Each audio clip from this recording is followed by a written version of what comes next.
So you are seeing different boards, sensors, actuators, whatever you can use for IoT projects. I'm at the college now and I'm really sorry about the external disturbances. So I'll show you one by one. So today we will be seeing the different kind of Arduino boards or the sensors which are compatible with it. So this is your Arduino Uno board. This particular board is having the processor attached. The chip of the processor is attached, and in this board, this is the processor which can be detachable. So both are Arduino boards. The pin configuration is same. It's just made differently. This is your Arduino Nano.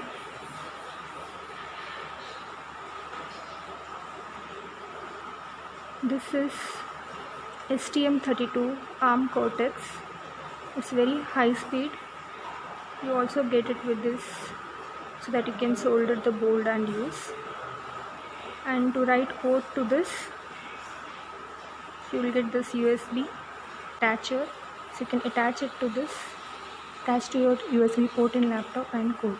This particular board is compatible with your Arduino IDE, so you can write the code or Arduino C. These are Raspberry Pi boards.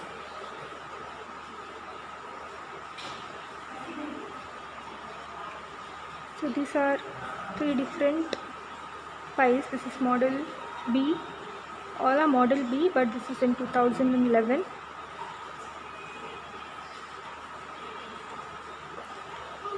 And this is the next model. This is 2017 model.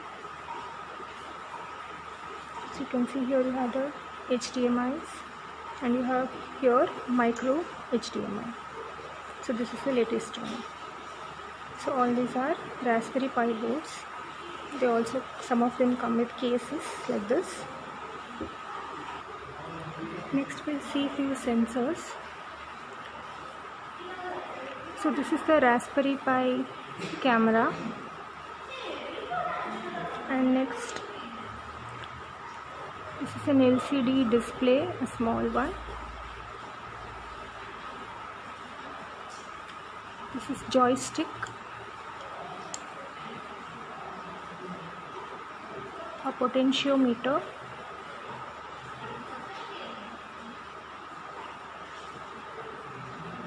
it's an ultrasonic sensor.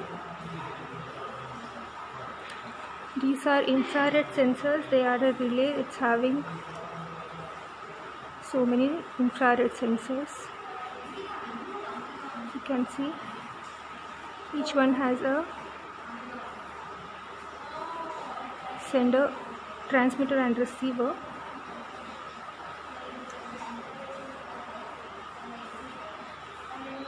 When this is infrared sensors. So there are 6 here.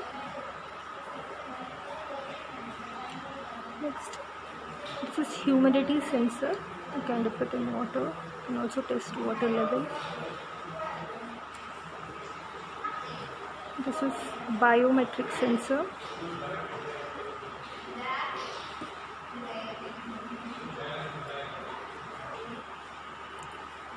Next,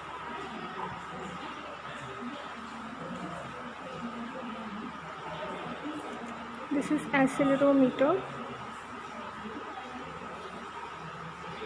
This is a Bluetooth module.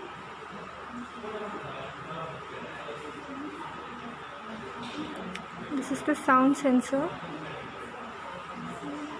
like a mic. Next, this is an RFID reader.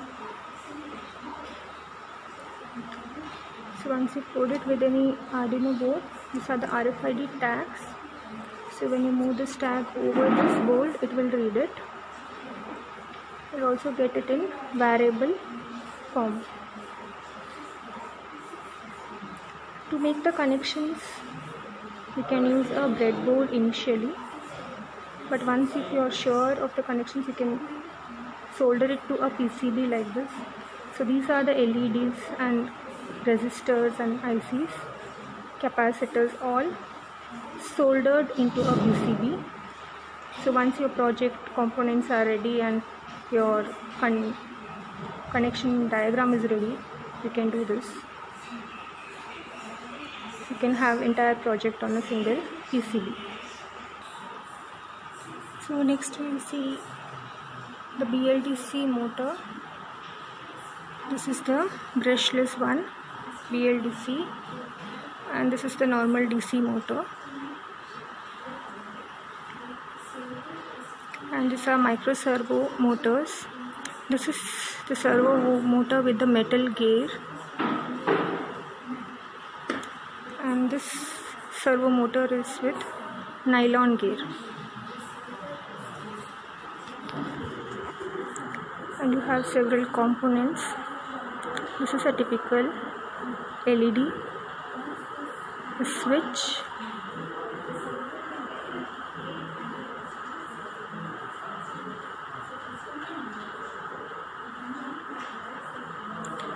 a capacitor,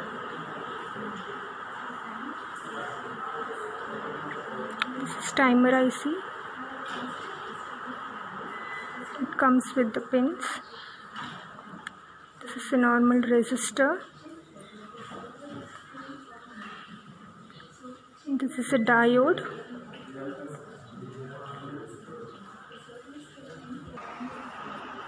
Next we will see the 5-volt relay module, power supply and relay. This is a power distribution board. So if you get a 12-volt power, you can distribute it into 5 volts. This is the motor driver. It works for some 12 to 24 volts. This also is a motor driver. It's a smaller one. It works for some 6 to 12 volts. This is a buck converter. And you'll get cables like this. So this is the male and this is female. So male-female cable. So these are female-female cables. So when you need to connect these boards, you can use a breadboard and make these connections. So these are several components which will be used in IoT projects. I hope you have understood it and enjoyed it. Thank you.